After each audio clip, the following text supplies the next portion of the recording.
everybody, and welcome back to another episode of the Mayor Tyler Moore Show here on the Kokomo Post. My name is Drew Larison. This is MTM. Mr. Mayor, how are you today? I am great. Not as magical as You're not, and I was going to say that. No matter how good you said you were, you're not as good as I am. I've never felt better in my life. This is just the best I've ever felt. How do you feel, Drew? I feel magical, and that's because last week was fall break, and my family and I, we went to the Walt Disney World. It is, and I still have some pixie dust on me because I'm feeling the magic still from Disney World. Had such a good time. We were talking about it a little bit.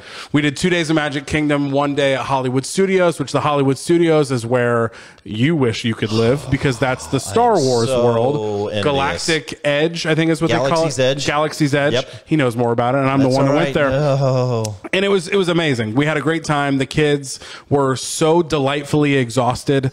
Everybody was so tired. We actually we surprised the kids. So we have a condo down in Florida where they thought we were just going down to the condo for a week. We surprised them while eating ice cream that we're going to Disney World. And then the next day we drive to Orlando, and then we surprised them again. The grandmas actually made an appearance in Orlando as well. So we had a trip full of surprises, awesome. Trip full of magic, and we had a great time. So perfect. What'd you do last week?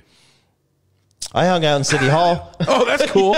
Yeah. So speaking of City Hall, stayed home. Yep. So what is going on in City Hall this week? Actually, part of the fun last week was the city update through the Chamber of Commerce. This year done virtually as opposed to in person. I saw that an event center, and that Mike Dukes. I know that Mike Dukes has too much fun, and I think he loves it now. And it's almost like an intercom or something. I text him and say, "Can you come down here? I've got an idea." I mean, he's like standing in my door. He's there. Yeah. So, sorry, Mike Dukes is the city photographer, videographer, IT. So yeah, yep, he made this video. The man behind the camera. So yeah, so those of you that didn't see it, again, instead of doing something, in person, or because everything was virtual, like, hi, this is Mayor Tyler Moore. I'm going to share my screen now so you guys can see here the numbers this year's.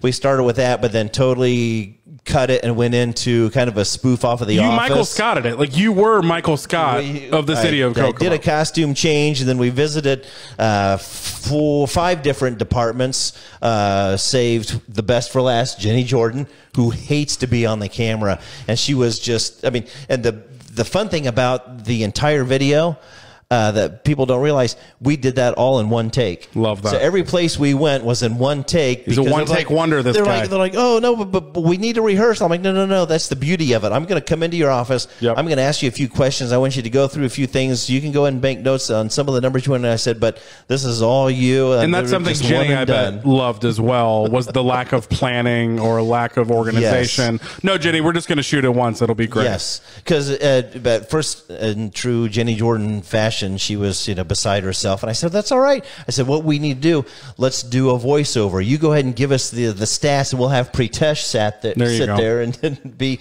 But then she didn't want to put him through that. But no. So Chamber of Commerce has it on their site. If you're going to go back and check it out, it's about 32 minutes long. The Tory Rowe segment in the middle probably went a little long. He was reliving a T-ball day. There's a lot of freaking parks in Kokomo. So yeah, there's a lot of parks to talk about. So we had fun. So that was the highlight of last week. Outside of finally working my way out of COVID quarantine, I dodged the bullet. My son had it. I was supposed I had to quarantine till Tuesday, which is why we postponed last week's taping of the show. Yeah. So Pam was ready to step in. She was going to host. I know, and I felt bad last week, and then that happened, but. Pam will host this show at some point. Maybe I just take a break and she just comes in and hosts the show one day, because I think you two would be fun together. But yes, we had a great week in Florida. You had a great week in Kokomo. Thanks for letting us. Fall has officially hit. I feel like we left and it was still summerish. We got back and we didn't bring any Florida with us. I apologize for that. That's so fall weather is in full force, which is great because this weekend is Halloween. That's right. So let's go over real quick for people that didn't know or haven't heard. The official city trick-or-treating hours are when again? 5 to 8 Sunday night. So Halloween night, and those are the same in Rushville and Greentown. So countywide, they're all the same. So Sunday night, Halloween night, 5 to 8. Now, the night before is the Parks Department's Haunted Trail Walk from 6 to 8:30. Gotcha. 6 to 8:30, Jackson Morrow Park. And then if you stick around when the sun goes down, they've got the inflatable screen that are going to be showing Monster House. Love that. So, yep. Fun we went to the movie. I'm going to talk about Disney for so many weeks.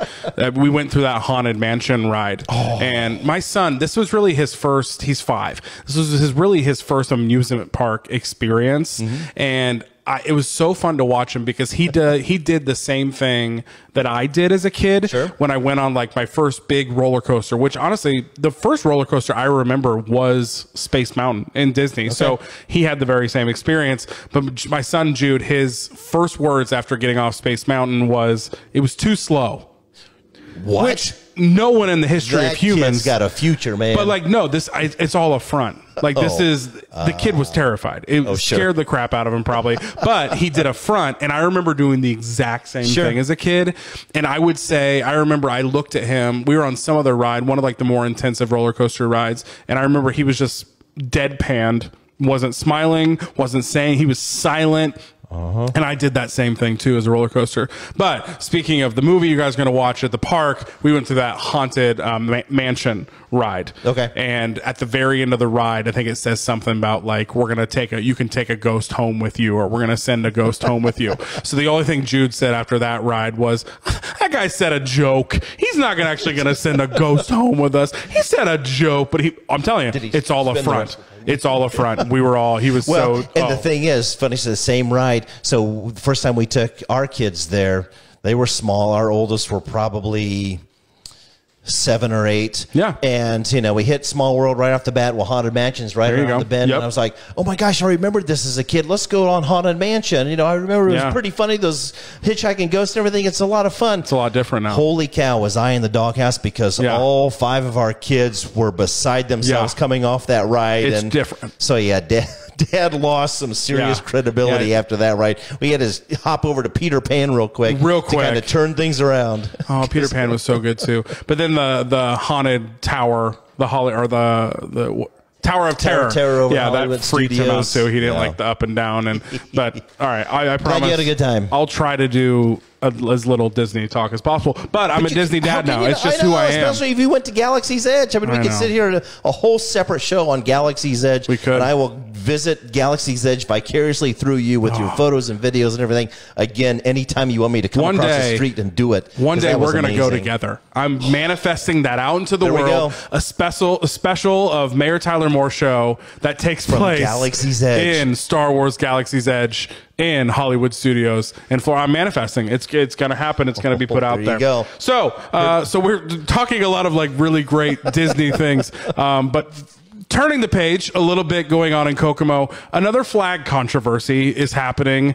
I guess not in the city. Up in Miami County. Up in Miami County. So where are we at with the first flag is that still just in the court? Yes. So, I mean, which recap, if you don't know what we're talking about, sorry, real quick. So there was a citizen in Kokomo located right off Sycamore Street that was hanging a flag. Still does. That still is hanging a flag with a derogatory term towards President Biden here. And the city was going back and forth. Fudge Biden. Didn't say fudge. Yes. And the city was going back and forth. And so that's the story. So we're gathering our, not necessarily rebuttal, but our response to his reply to our offer in regards to it all. So the sides are quickly coming together. What was the offer? What's the reply? The judge issued a stay, which means, you know, because once things are being negotiated, things are business as usual. So he unfortunately still has the flag displayed on his home. Because of the issue, a few others have popped back up because there were a handful. There was a handful of letters then sent out. All the other property owners took theirs down except for this individual. Now that attention has been brought to that one, a few others have surfaced. And so that's where things are now. And I guess that's what then prompted this gentleman in Miami County along the Nickel Plate Trail to display a flag of his choosing that would typically have an unfortunate connotation attached to it, that he also is taking the stance as this other gentleman, saying that it's his freedom of speech and his answer or political stance in regards to the current government or the current administration at the federal level, and what their decisions have been. It's something else. And, you know, what do they say? Freedom isn't free, right? And, you know, this freedom of speech thing, I think it always has been a gray area, because I mean, there are certain lines where there is no freedom of speech, where it's what if bomb on an airplane or fire, like those are literal laws, right? When it comes to like waving a Nazi flag, and that, I don't know if we actually said that. So that's the flag. It is a German Nazi flag being flown, and it's not just that it's up on someone's property; it's right on a trail, on the nickel plate, on the nickel plate trail. So it's very visible to a lot of people, the hundreds or probably thousands of people that use that trail. I mean, but when it comes to the city, and I guess, you know, obviously with the derogatory term about President Biden on that one flag, or even this Nazi flag, where is the city's line when it comes to free speech? I mean, the city obviously wants this flag taken down. The one in Kokomo. As a courtesy, now we get all about First Amendment rights and freedom of speech and such, but because it's been deemed offensive to the neighbor, because the neighbors are the ones that have complained. A handful of patrons that have been at the Cyberling Mansion, visiting the museum there and seeing it across the street. I mean, that was the reason for the request to take it out. I mean, so the city's stance is that as a courtesy, I mean, yes, the way current ordinances are written, it can be construed as obscene or offensive, which is why the letter was written to begin with. But as it appears, it may be protected under the First Amendment rights for freedom of speech. So if we've got to address that ordinance or such, but the city's position of this place now is just kind of at a holding pattern, trying to see if some type of agreement can be reached between parties. Yeah, and you know, freedom of speech, absolutely. But his strategy, this guy, what's his name? Jerry Poiter. Oh, that's the one up in the Macy. Nazi flag. Yeah. Jerry Poiter. He's saying he's flying this Nazi flag in a political response to the Democratic Party in the White House, because he feels like their politics are similar to those of Nazis. Here's my question. I'm a Michigan Wolverine fan. Correct? Love Michigan athletics. Yes, all over. I would never fly the flag of Ohio State. I don't understand the statement. He says he's not a Nazi sympathizer, were those his words. Why are you flying this flag? Like, I really, like, looking into this more, I don't understand the strategy at all. If anything, fly the opposite flag, which I don't know is an American flag. You know, like, I don't understand his strategy in the whole thing. So not only, I don't know, is it controversial because, yeah, it's a German Nazi flag, I don't understand the strategy of it either. The guy in Kokomo, we understand his strategy. He's put it out there very clear, his feelings. I don't understand the strategy. President, and then in small print underneath it, and saying to all you who voted for him. Yes, exactly. So, looking into this more, I don't understand that. That's not a very intelligent protest to follow, I don't think. So anyway, so that's happening. The city's a lot of flaggate going on here in Howard County and Miami County. So we'll see how that ends up. With the city is still in court cases with the guy in Kokomo as well as the guy in Miami County. So we'll see how that goes. Another thing that happened that I wanted to get your take on was U.S. News, which is obviously a media company, news company, national, obviously in the U.S. Every year they put out different school rankings. They have a process for ranking different schools, elementary schools, K through 12 schools, even like some colleges and stuff like that. And I was on there looking at how some Kokomo schools are doing. In Wallace Elementary, great school.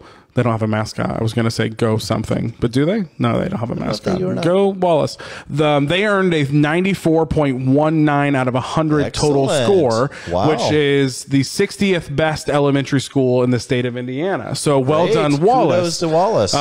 Unfortunately, it kind of goes downhill from there. Second in our district was Sycamore. Sycamore Elementary ranked 456th in Indiana. The third was Lafayette Park at 708th in the state.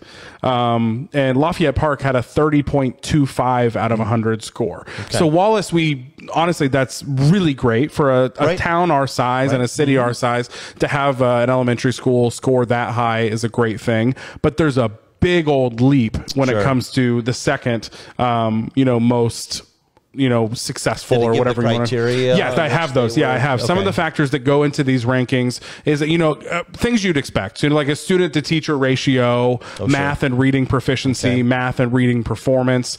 Now there was a bunch of other data on the website. They gave obviously, demographics, whether it's race or gender. They didn't say on their website if any of things like that went into these scores. I'm guessing, this isn't gospel. I didn't see anything on their website that said these are the exact things that go into the scores, but I'm guessing those, the math proficiency, the reading proficiency, all those other things. Obviously student to teacher ratio that could go into rating an elementary school on how many students are in each classroom. They also had other things like, what percentage of your teachers were certified, how many teachers in the school had been there longer than 3 years. So there's nothing data wise that you'd be surprised by that we're ranking. So like I was saying, so Wallace, obviously, great job. Elementary, 60th in the state, from a town our size. That's a great score, a 94.19, great score. But everybody else down the list did not perform within the well. Incorporated city the limits, Kokomo specific. I did not. You're the mayor. I did not do the county schools. I just did the Kokomo School Corporation. So what does the city do to respond to that? What is the relationship between the Kokomo School Corporation and City Hall? How do they work together to make sure our schools are obviously doing the best they can, but our kids are being educated? Because when people look at places to live, one of the top things they're looking at is how the schools are ranking. So, I mean, how does the school corporation and the city work together to increase these scores? Right. So I guess because there's a lot of initiatives in recent years on early Head Start, and I know United Way is focused on the 75 and 5 on kindergarten preparedness, and so you kind of get the process started there. Because that's a great program. Explain real quick what that is. And I think they might be in year 4 or 5 of that initiative. So almost 5 years ago, there was the initiative that United Way had the community that within 5 years, the number of the percentages of kindergartners, or I guess preschoolers that would be ready for kindergarten, would be at 75% based on some of the same, not necessarily criteria, but assessment, the proficiency rating and stuff like that, and such. And so, looking at the different preschool and child care facilities and such, early Head Start and such, looking at those programs. So, from a city standpoint, I mean, as long as we continue to have communication with the schools to see how the city can provide it, and maybe it's something as simple as broadband. I mean, there's internet has been an issue for a lot, especially last year during the pandemic. A lot of kids were at home. A lot of kids now have iPads, devices, such, and so as the schools make these available for the kids, if they're not able to be on them as much as they can at home due to internet or broadband issues, then we as a city need to continue to look at pockets or work with the schools to see how sites can be made accessible to them. That's a great thing to clarify, because honestly, when I hear the broadband issue, my head immediately goes to county schools mainly. Right. People living way out in the country, they have the issues getting, because I mean, I don't know, I grew up in Green Acres, and Green Acres was barely at the limit to get high-speed internet back in the day, and I know that it costs so much money to dig those lines or make those lines. So that's an issue in the city as well, like getting kids in the city access to broadband and internet access as well. Right, because even if there are areas where wireless is available or broadband or internet service is available, these families, due to challenges they may face, may not be able to afford cable or internet service, and so there are programs that Xfinity and others have to make that available to the folks. Now, I know there's also last week there were iPads that were, or tablets being made available to folks, that have income restrictions and such, that those were distributed by the federal government as part of that program. And so just finding ways to assist the schools or other organizations to do that. Continuing to emphasize that with the service providers, or even in housing areas and such, I think is where the city comes into play with that. Unfortunately, we have ARP funds, that are available that go to that, and we've been partnering with the county as through our Ready application as well. So there's funds set aside, through that we could then supplement to assist not only the county but pockets in the city for these companies to make sure that broadband and internet service is available to those that need it. Sure. So when it comes to, I guess, that relationship between the city and the Kokomo School Corporation, is that like a consistent meeting that happens between those two entities, or is it just a communicate? Genuinely, I'm just curious how it works. Yeah. So, I mean, the first, it's coming up on second year since Dr. Oswald, had since resigned, and Dr. Sargent is now in. I've met every other month with Dr. Sargent. In fact, I've got a meeting this week with him as well, just to sit down and do that. Hey, what do we got going? But what I need to be more intentional about is now sitting down with Superintendent Smith and Superintendent, I forget who just took over out at Western, but because Taylor, Western, even Northwestern has areas within their school district, within the incorporated city limits, I need to start having those conversations with them as well to see what needs they have. That's where the interesting. City can come into play. So Taylor is in city limits? Taylor, right? Yeah, because a large population of Taylor schools comes from the Indian Heights area. What other county school is within city limits?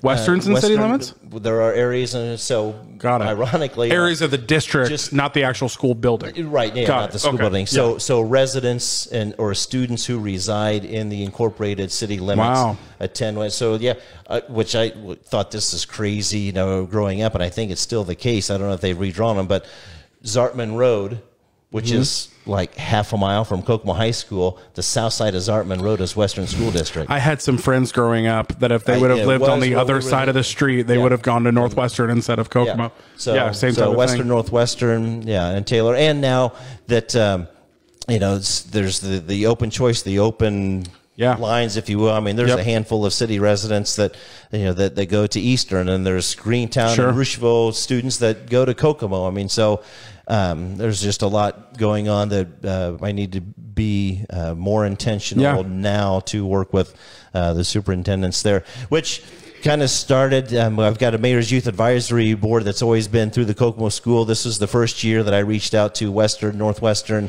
and Taylor, and asked for any students that would be interested in serving on that. Have students from Northwestern and Western.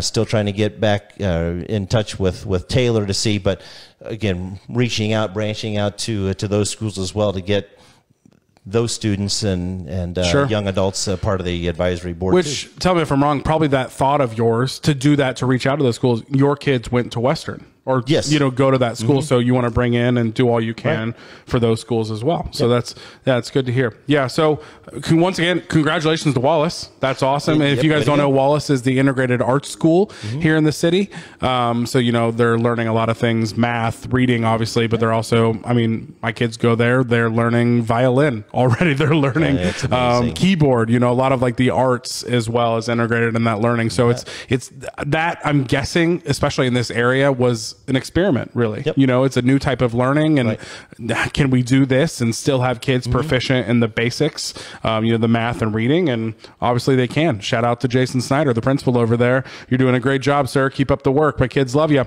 Awesome. So let's get into the Lexi's Drink Barn. I think I need to wet my whistle. Yeah, well, you had some drinks here for you from Lexi's Drink Barn. It's the Lexi's Drink Barn Ask the Mayor segment. Obviously partnered with Lexi's Drink Barn here in Kokomo. Who doesn't love a Fountain Coke here in Kokomo, Indiana. So that's good to see. They've got obviously a location right on Markland as well as North Washington. Our office loves Lexi's. It's usually about once a day. I get a Slack message from somebody saying, making a Lexi's run. Does anybody want anything? So thank you to them for partnering the Ask the Mayor segment. Let's get into it. The first question is from Roger on Facebook. Okay. Do you ever have conversations with mayors of other towns to learn more about their successes that we can implement in Kokomo? Also, do you see other towns as competitors competing for new businesses and potential residents? Great question. Yes and no. So yeah, there are opportunities. In fact, just last week, the Association of Indiana Municipalities, which used to be the organization of the Association of Cities and Towns, had our annual conference. It was our Ideas Summit, and they have a series of breakout sessions and such, and not only mayors, but other elected officials. There were council members, there were city or clerk treasurers and such there too. But yes, almost every mayor attends that, and there are opportunities where we share ideas, or they may be on the panels on one of the breakout sessions to talk about what they may be doing or what's been successful in their particular areas, to give us ideas to come home with. And did come across a few, so I need to sit down with the team to see if we can make some things happen. I'm interested. Yeah, so that'll be fun.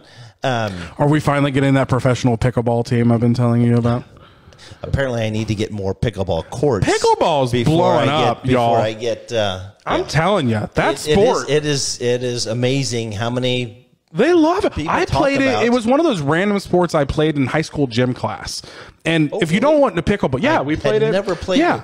So pickleball, if you don't understand, it's basically large ping pong, small tennis. Yes. It's like smack dab in the middle of that with like a wooden paddle. It looks like a large ping pong paddle, like you said, and you play with a softball sized wiffle ball. People love it. The Carver Center in Kokomo, they hold a league there, and Foster Park in the summer. Foster Park has it going on. Pickleball, I think I read it's one of the fastest growing sports in the world. Like it's blowing up. Obviously, most things, started in Europe and then slowly made its way over here. But pickleball is a big deal. So the second part of Roger's question: do we see other cities as competitors? Yes, in a sense, because everybody's trying to get their city to be the best, the best, or to be that quality of place where people want to come and live and work and worship and and raise a family. And so, but I think also with this recent regional effort by the state, having counties and municipalities coming together to start thinking regionally has helped as well, because even though we're here in Kokomo, we know that a lot of people come from Miami County, Grant County, Cass County, come in and work, and then go home. Likewise, folks from Howard County go out, but also to entertain. I mean, a lot of people come to the mall to shop here because they've got different stores here. I mean, so knowing that things are regionally, that yes, there's a sense of competition, but there's also a sense of collaboration and teamwork. So.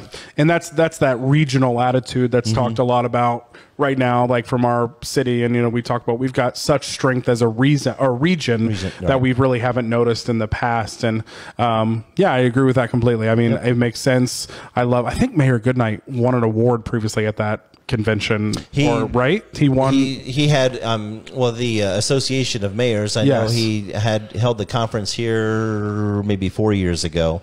But I don't remember. It's a great thing. That's a great thing. I don't know who came up with that, but that's a great idea. And it just strengthens our state, to be honest. Absolutely. When the mayors are on the same page and two heads are better than one type of attitude. So that's great to see. Next question is from Micah on Facebook. Okay. What Kokomo event in the near future is he most excited about and why?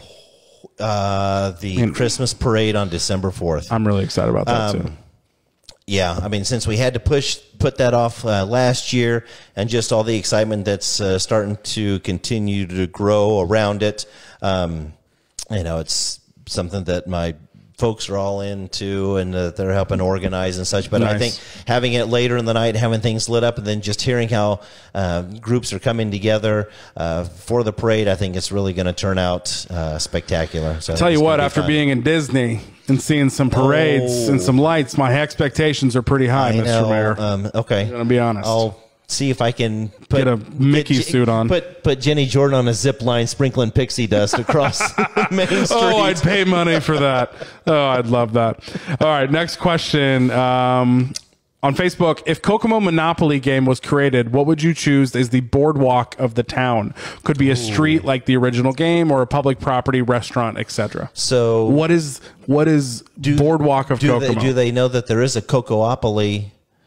I think there has been in the past. Yeah. And not being familiar with the board, I'm trying to think what they have listed. I don't remember. Boardwalk. The boardwalk of Kokomo. Oh. I remember I was weirded out the first time I heard somebody refer to La Fountain as the Strip.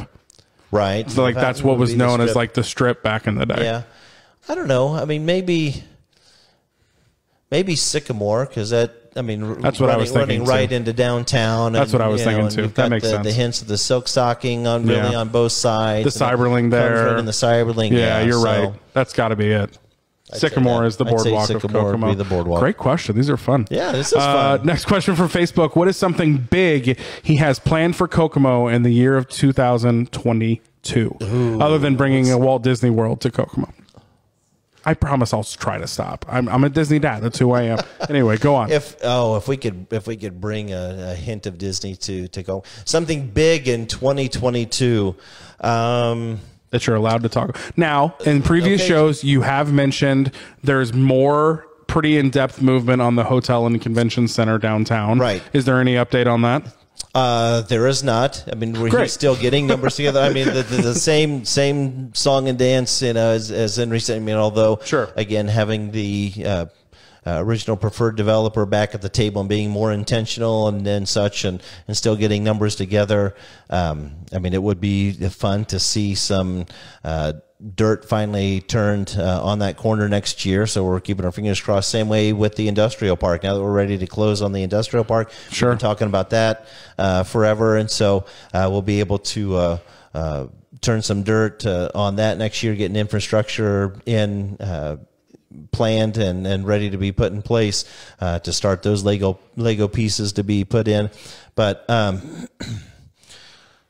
outside of that, I don't know if there's anything you can tell us without breaking some secrets. Because we're still, I mean, it's getting things in place. I mean, we're going to be doing a lot of busy work too with streets and getting infrastructure in, so that, I mean, really it's the ugly grunt work in 2022 to hopefully get the grander things by 2023. Got it.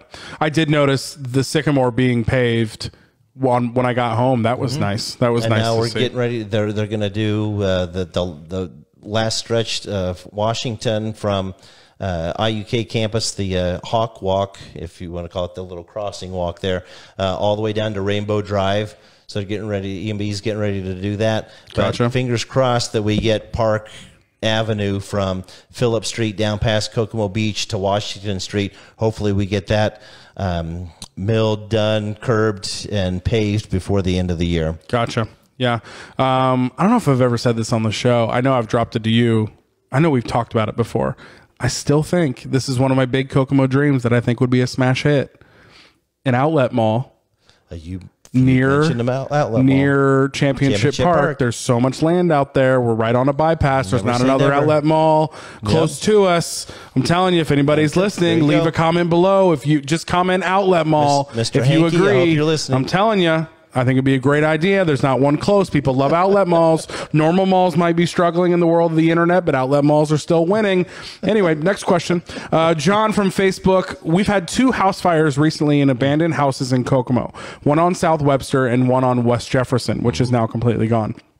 Is the city doing anything to keep these homes in good condition? This is a problem because if an abandoned home catches fire, it could spread to an occupied home. John on Facebook. Which that one on West Jefferson did, and unfortunately, it was vacant, not abandoned. Now the current owner, what's the difference? Was supposed to be just that somebody's totally walked away from it, and I mean that there's some out of town still owner or something, and just has nothing to do with it. May have it boarded up. This particular one on Jefferson, the city had been told that the owner was trying to get to a position where they could do more work to get it rehabbed, and unfortunately things happened the way they did. So abandoned homes, if we're notified of them, unfortunately there's legal procedure that must be taken before we can really just enter the property itself. I mean, the eminent domain type of thing, right? Yeah, I mean, we can't just go in and board things up to keep people out and this is my house now. There's got to be,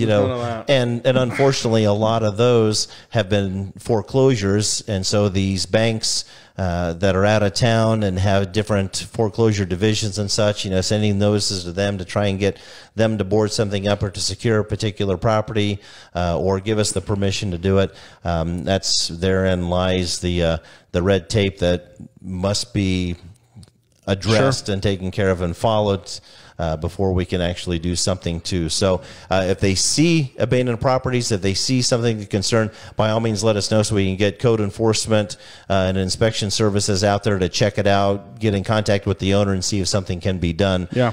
Because a lot of times just because something may be abandoned, it may look like it's still in decent shape when it's not.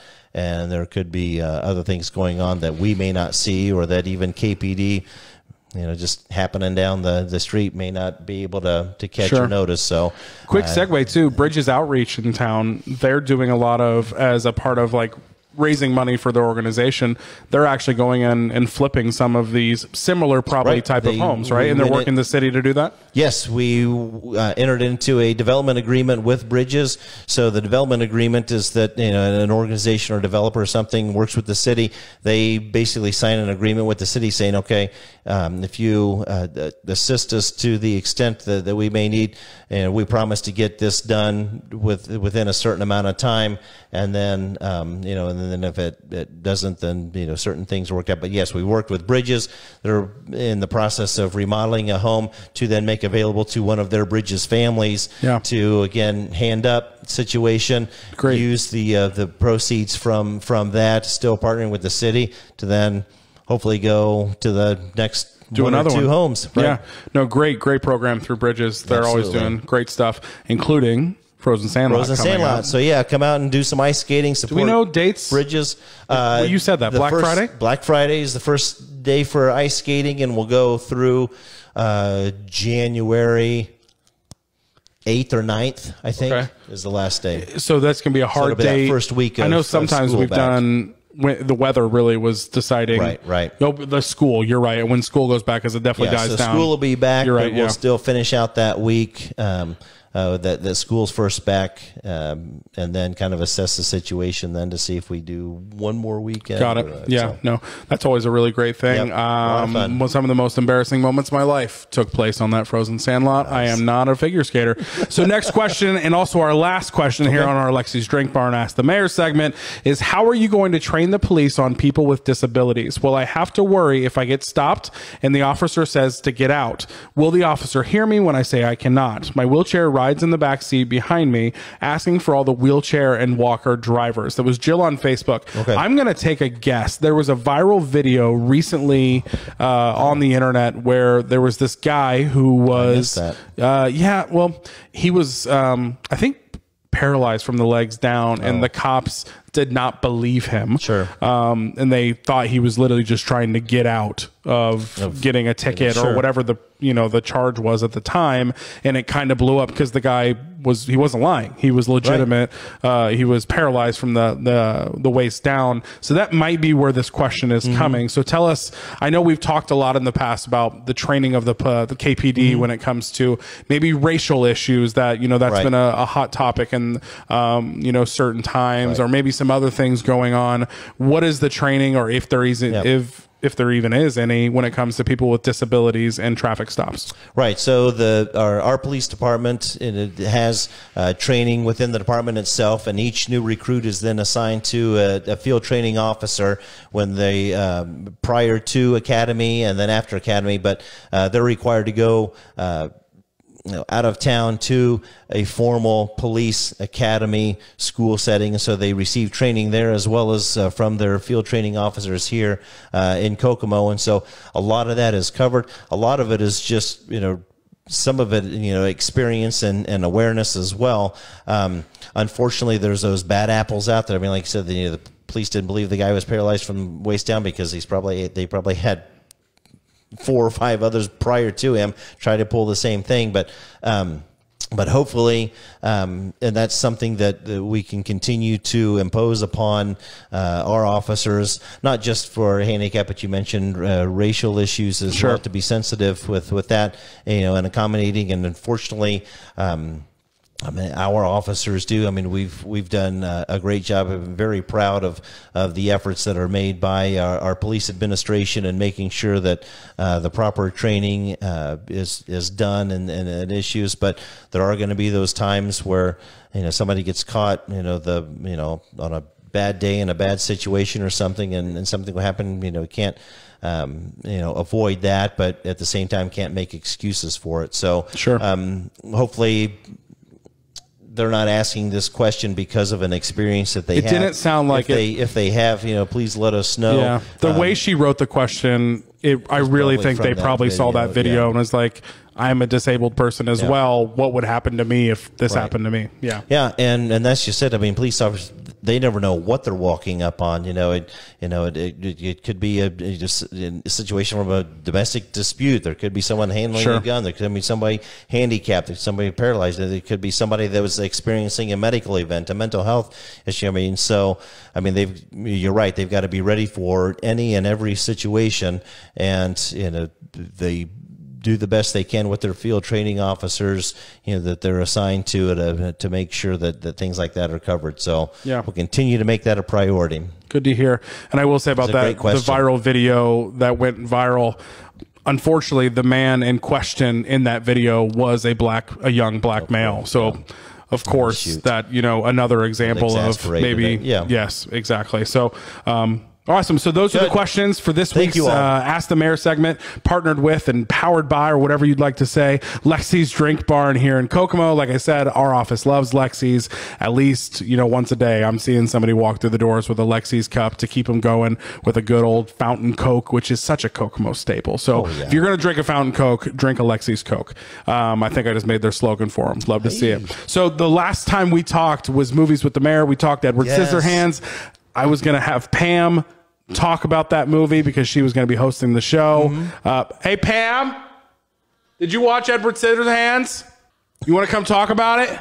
Yeah, come on. We're going to bring Pam on. We're doing it. I told you Pam's going to be on this show at some point. We got room on the couch. Pam, come in here. Let's talk about Edward Scissorhands, and we'll talk about what the next movie. The crazy thing about that, when I went home and was talking about the podcast and everything, my daughters were like, "So what movie did you pick?" And I was like, "Edward Scissorhands." She goes, "Oh my gosh, I just watched that yesterday." So, okay, what are we talking about?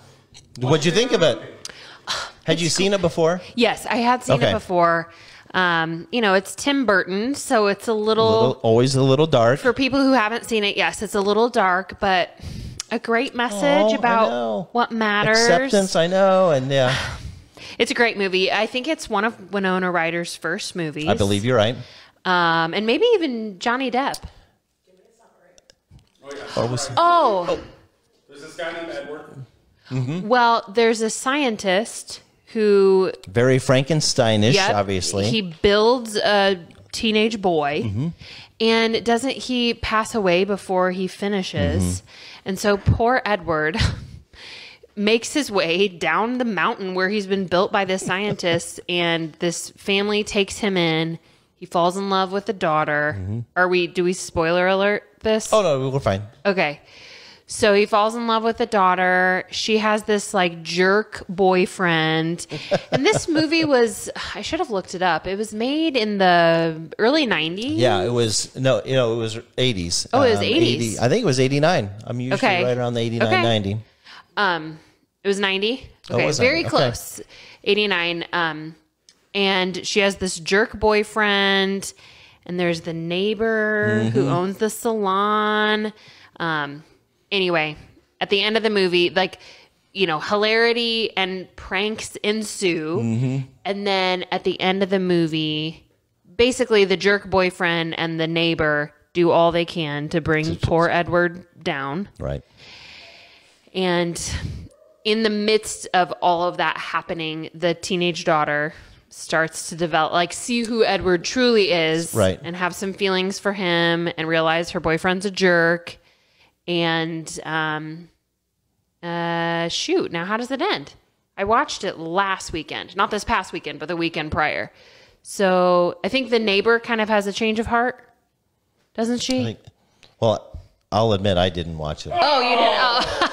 We had 2 weeks to do it, and I didn't watch. I didn't sit back down and rewatch it. The end, which leaves, I mean, we could debate this, but the end leaves it open for interpretation. Edward realizes that, you know, he could never be in love with Winona Ryder's character, and like runs away up the mountain. And the rumor is, how could I forget this? The rumor is that he's still living up on the mountain today in the old science lab where he was born.